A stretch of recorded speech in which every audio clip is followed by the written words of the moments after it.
Hey guys, welcome to another episode. I am the King of Booty Fab, and today we're going to try and hammer out a bunch of the little stuff that's been getting under my skin that I've been putting off for far too long on this side of the car. Do me a favor though, if you haven't yet, subscribe to the channel, click the little button below. Like the video if you see any tips you can use or you enjoyed it. And drop me a comment, do the whole YouTube thing.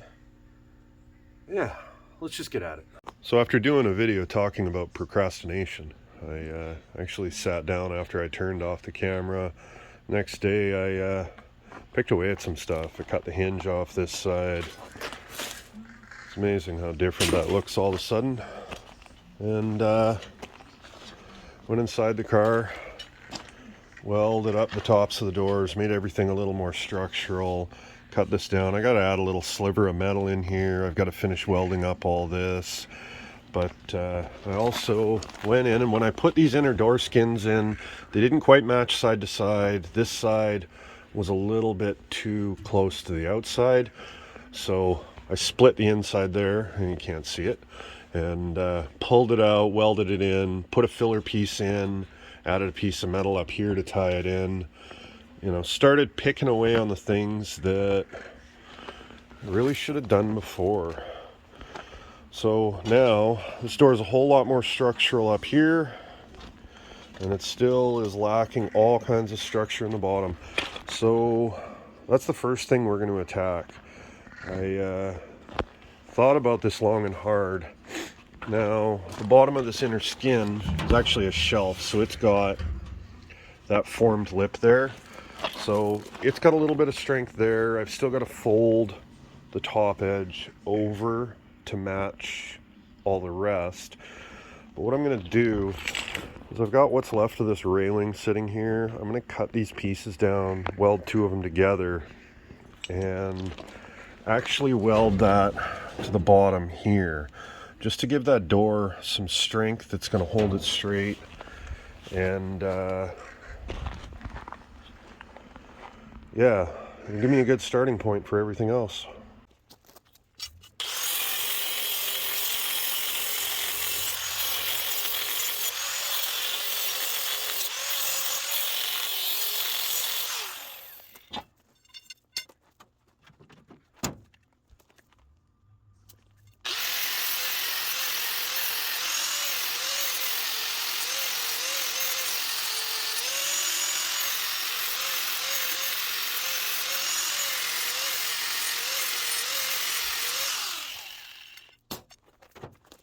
So all I've done here, beveled both the pieces a little bit, clamped them down on a piece of angle iron. The bottom of this door isn't perfectly straight, so this isn't critical. These pieces aren't perfectly straight either, so I have a little bit of grinding and fitting to do. But mostly what I wanted was, when I open the door, if it smashes into a rock or something because it's only half an inch off the ground, I just wanted a little bit more stability on that edge, and I think this will give it to me. So I'm just going to burn this together, clean up the welds, and we can start fitting it to the door. So not a lot of science going on here. Basically just a whole lot of vice grips clamped up to the bottom edge of the door, and I'm just going to throw a few tack welds on this and make sure that it lines up how I want it to along the rocker, and then put some stitches in to burn it into place for good until we finish weld it when the door comes off. Well, I know you can't see it over camera, but there was always a bit of a wow in the door right here, because it was just tack welded together. It sat in storage. It moved about 8 times, but it was floppy all over, so I didn't deal with it. But now it's actually quite a bit stiffer, and a lot of this is going to be taken out when I do what comes next, which is actually brace the bottom lip of the door into the inner panel on that piece that I showed earlier. So I'm just going to tie a piece of metal to tie the two together, and I'll probably finish the corners off once the door's off the car, just because I don't like working upside down. But this needs to be done on the car so that I make sure everything lines up. But yeah, something I hadn't really wanting to be doing, but it really needs to be done.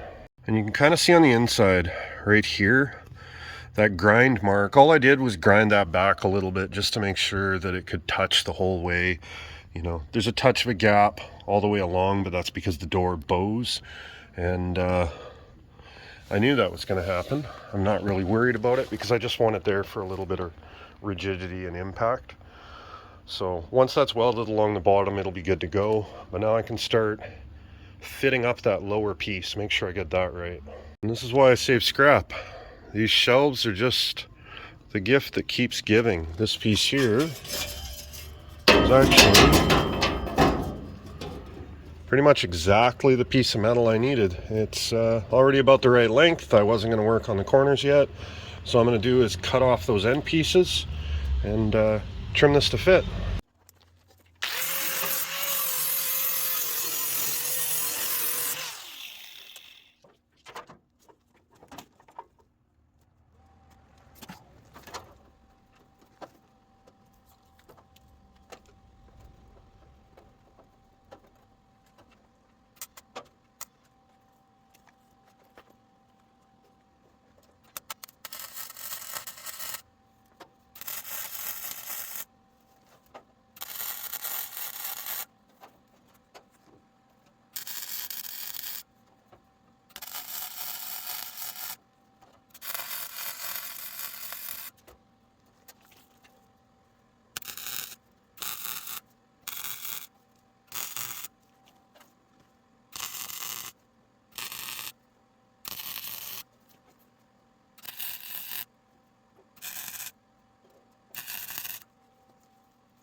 Well, can't see much from that camera angle, of course. Inside, you can see the door has a bottom. Ignore this bow here because once this lip is folded over, like I did all these ones in another video, that'll actually straighten out. But get down underneath, you can see now that door's got a bottom lip, and it's clean. It's not anything you'd ever see, but should be pretty structural. I gave it a bit of a twist, and go figure, that took all the twist out of the bottom of the door.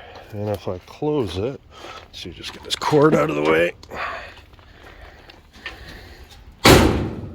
Oh,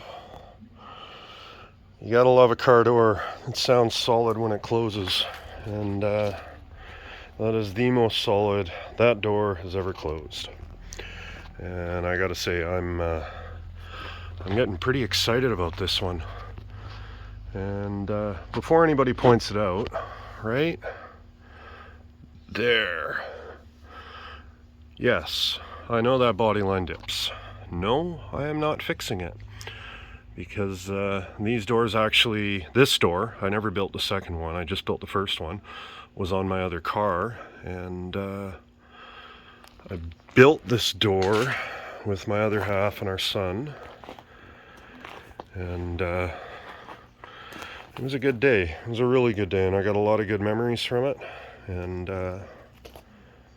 yeah, I'm okay with imperfections if it's tied to something important. And that little body line there, the funny thing is the body line dips there, but the one at the window up here doesn't really. I honestly think that it's a difference between the doors, because obviously this was 4 doors that I put together into 2, and it just didn't line up quite perfectly, but that's exactly how it's staying. I'll metal finish it out as perfect as I possibly can, which is perfectly imperfect.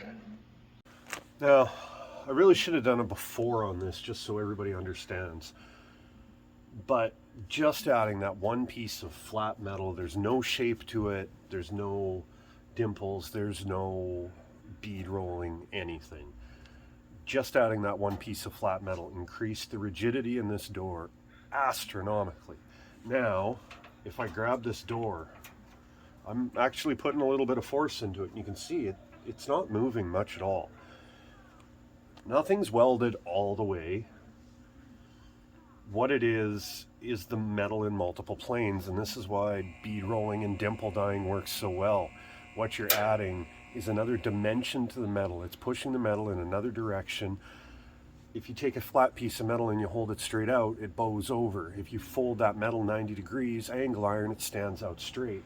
The same thing goes for everything we're working on here. As soon as you start welding metal into place in multiple directions, now it's trying to bend in directions that it's incapable of bending. We can't take this flat piece and bend it this way. We know that.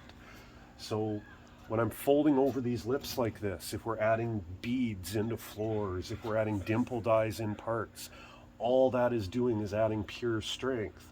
And the thing is that adding this bottom piece on, I don't know, about a 45-degree angle, in the long run is actually going to end up stronger than just putting it 90 degrees, because I've already got pieces of metal that are at 90 degrees. So adding this in adds another plane, another direction, and more rigidity. And that's what we're going for on this, because every time we open the door, we want it to close the exact same way. Listen, there's a pro tip for all of you that are parents.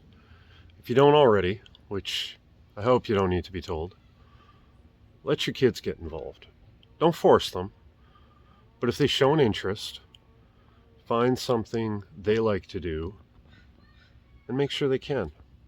See all this shiny metal here? You know, up top, on the cowl. It's all for my son.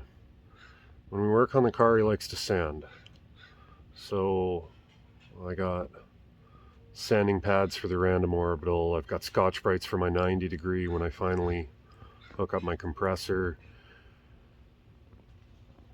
He may not be into it very often, but when he is, that's what he wants to do. And I make sure that the stuff is always there to do it. All of my kids were raised in the shop, and those are moments that I seriously treasure. And they may not want to go this route in life and build cars and, you know, be greasy forever, but let them explore it if they show an interest. And if the neighbor kids want to come help, let them too. Because there's not very many of us left that do things like this. Oh, I can't work it. You know, we're a dying breed. So get them involved.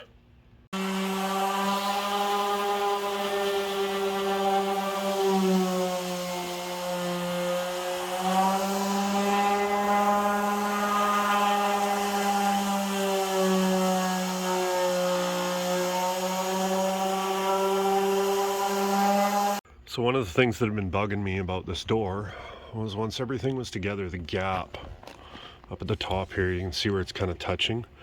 So I skipped all the dirty work, and you can see basically I went through, I cut the tacks loose, and I cut some room here. So what I'm going to do is I'm going to go back in with a screwdriver up against the door, and I'm basically going to shove this up just a hair so that my gaps are where I want them. So I'll set up the camera and I'll work through that right now. You know, this has to be done with the door closed. I can adjust the in and out of the door a little bit on the hinges, but you know, this gap here, I'm going to add some to the door and bridge this in. But I like the gap where it is right here. Right here, it's not nearly enough.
One of the things I did notice when got everything all braced up is this bottom edge was actually kicked out, and I tried cutting that lower piece apart and just kind of twisting it a little bit there, and it didn't seem to fix it.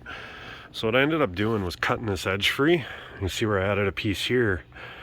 That was how much I had to add, and that there, to hold it to the shape so that when it closes, it actually closes pretty good. And this is the downside of not starting with proper doors. But turns out, as I was welding that up, I ran out of welding wire, and I don't have another roll here, so I'm gonna have to get some more welding wire before I finish all of that. But of course, the first time it doesn't close. Now it closes solid, and the gap looks pretty good. I still got some work to do at the front, but yeah, it's looking more like it should every single time I touch it. Well, since I'm out of wire, and I'm out of things right at this moment I can do without the welder, that's exactly where we're leaving it off today. Sadly, I was looking right at welding wire in the store a couple of days ago, and my trip to town is canceled this week, so I can't grab any. So I ordered some on Amazon. It'll be here in a few days. I think maybe for the next video I'll break out the bead roller and actually try it out for the first time. It's been sitting here and I keep thinking about it. There's always something better to do. There's always something better to do. But I'm looking forward to playing with that. So for right now, thanks for hanging out with me. Thanks for checking out the video, my channel. If you haven't yet, subscribe, please. It would really help me out. Like the video, drop me a comment, and yeah, I'll come up with something cool for the next video, and I'll see you on the next one.